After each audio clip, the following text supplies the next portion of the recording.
A heartbreaking WWE release, The Rock's secret conversations, a New Japan star is unhappy with AEW, and more. Listen up, Slapnuts, this is the WrestleTalk News.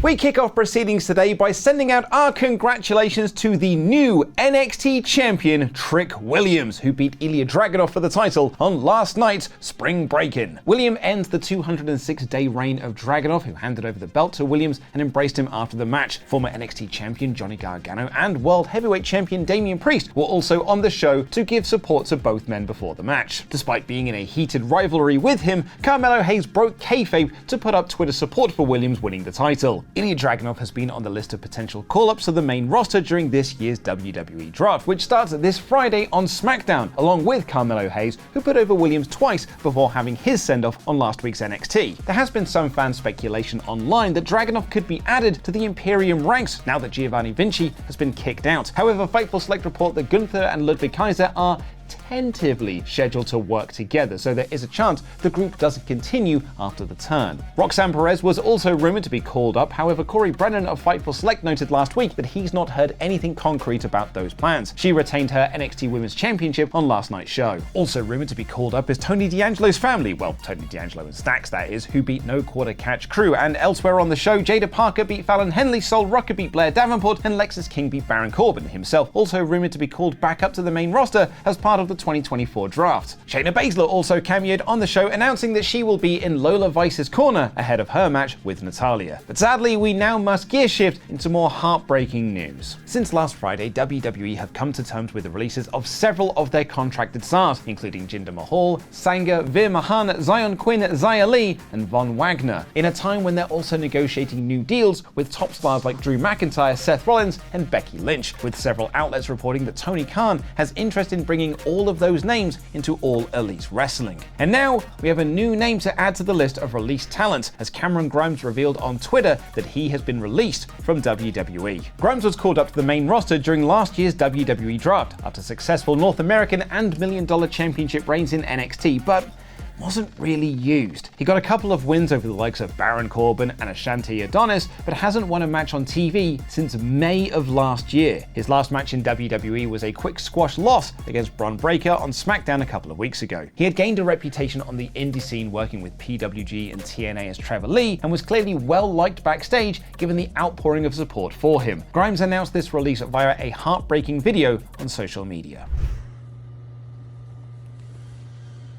This is Trevor Lee, also known as Cameron Grimes.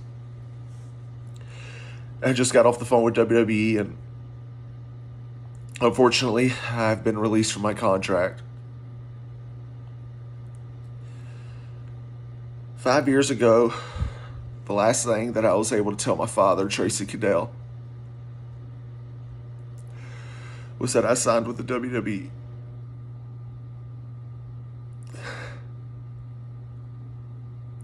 I loved working here. I loved working at the WWE. I want to thank absolutely everybody that's helped me. I could sit here and name off a list of people, but the video might be a little bit too long. Even though you guys haven't seen me in the past year, I've been trying my best to learn from everybody that comes through, everybody that would let me sit there and listen.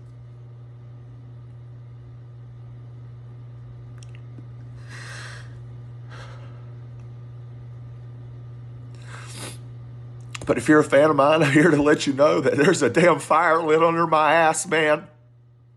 WWE Samantha Irvine, Damian Priest, and Wade Barrett replied to this video wishing him well, and former WWE star Mustafa Ali posted that he looks forward to seeing Lee around the indie circuit when his non-compete is up. AEW World Champion Swerve Strickland posted, "Love you bro, damn, this hurts my heart." Matt Cardona and Top Dollar also posted their well wishes to him, and several TNA stars like Speedball Mike Bailey and Mike Santana simply posted his name of Trevor Lee. Matt Hardy, who recently returned to TNA on a freelance basis this past weekend, Ken posted, "Trevor, I love your passion and your raw emotion. I've been in your life and known you since you were literally born. I'm immensely proud of you, so is your father. The first release from your dream hits hard, but it ushers in a period of personal growth and mandatory change. It's also a great time to show the world exactly who you are. You're one of the most gifted pro wrestlers I've ever seen. It's in your blood, in your soul. I see nothing but great things coming for you in your future." Even NFL team, the Baltimore Ravens, posted, "The Ravens flock is with you," to which Lee joked that he's now available for next weekend's draft. And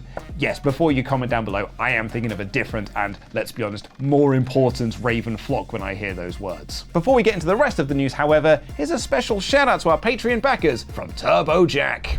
I've been waiting about 4 hours. For Paul Levesque. I'm just trying to hook up with him again, see if he's got any spots for the Turbo Man. Yeah, he's busy, yeah. That's cool. I'll try and get him in an hour. You don't think I should call back? Maybe tomorrow? No, good. No. Well, I'll try again in an hour. I'll try again after I've done this. That's it, bye. Okay, hello, I'm the 80s wrestler Turbo Jack. And I'm here to say thank you to WrestleTalk's amazing Pledge Hammers on Patreon, which you can get loads of exclusive video content for by going over to patreon.com/WrestleTalk. So thank you. The Machine Gun, Alex Anderson. The Roller Coaster, Robert Acosta. The Magic Man, Barry Blade. The Cleaner, Kenneth Shah. The British Bulldog, Philip Boy J. Smith Jr. He can last Sean Fur longer than you in the ring. Starbucks, Stephen Costa. And the Balding Brummy, Brett Linforth. Go over to patreon.com/WrestleTalk and eat your vitamins to get your own shout out on this show, and also loads of exclusive video content.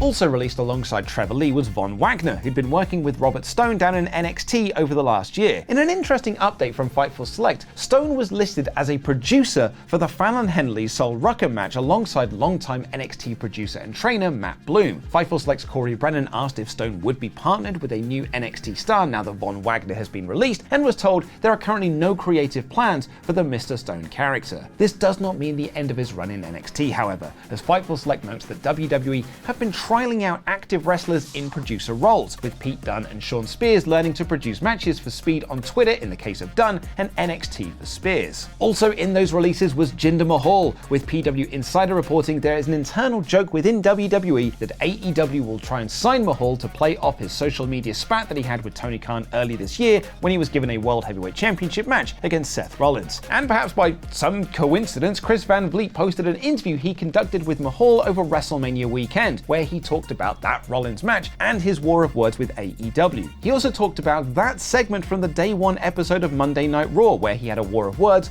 with The Rock. And man, you should really go back and watch that segment, because despite it only being in January of this year, which was only 4 months ago, it feels like a totally different timeline. He also revealed in that Van Vliet interview that he had a secret conversation with The Rock, who gave him a fun Easter egg tease. Mahal reveals that he met with The Rock and his writer Brian Gewitz at their hotel room to discuss the promo, where Gewitz gave him the script for the segment to see if he was okay with it. Mahal suggested that he start his promo as he was walking to the ring, and Gewitz told him, "We've got time, don't rush, have a full entrance, get some heat. We were allotted 20 minutes. The Day 1 segment took place before the announcement that The Rock was joining the TKO board of directors, and Mahal reveals that Rocky subtly let it slip to him that this was going to happen. He told Chris Van Vliet he sent me a voice note like, "Thank you, appreciate working with you, I'll be seeing a lot more of you around now that I'm doing things all across the board with WWE." All across the board. It didn't click in. After a few days later,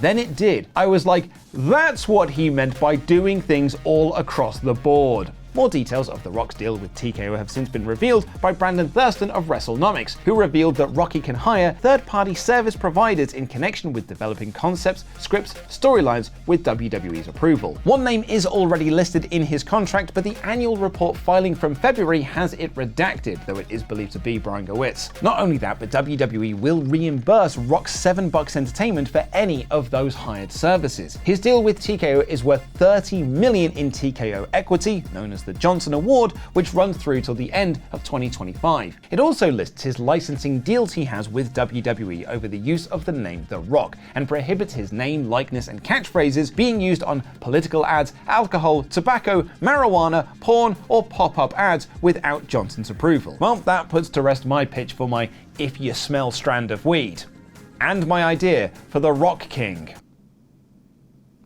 Give a little pause there for you to figure that one out. Switch the letters around. Lastly, for today's WrestleTalk news, and a top New Japan star has taken a shot at AEW's Jon Moxley, the current IWGP World Heavyweight Champion, and AEW's announced match for tonight's Dynamite, where Moxley defends that title against Powerhouse Hobbs. Yota Tsuji, who won this year's New Japan Cup to earn a shot at former champion Tetsuya Naito, called Mox vs. Hobbs absurd in an interview with Tokyo Sports. He said, via me using Google Translate, "Where did the value of IWGP go? If Moxley agreed to be the champion, he certainly has the right to have a championship match. The problem is New Japan Pro Wrestling, which doesn't say anything about it." He also wondered about Hobbs. "I wonder if that player has a visa. Even if he wins the belt, will he be able to come to Japan? How long will he be under the influence of AEW, who have no respect for IWGP? I think we have to overcome this situation." Now, it should be noted that Tokyo Sports is often written in kayfabe, so this is likely all part of a much larger storyline and work. Dave Meltzer noted on Wrestling Observer Radio, the IWGP title booking is now joint between Tony Khan, Rocky Romero, and Gedo. Because it's an AEW guy with the belt, but New Japan absolutely has control over the belt itself. But they're all in on this one. Now go and watch Ollie Davis break down the rise of Cody Rhodes in our latest WrestleTalk original.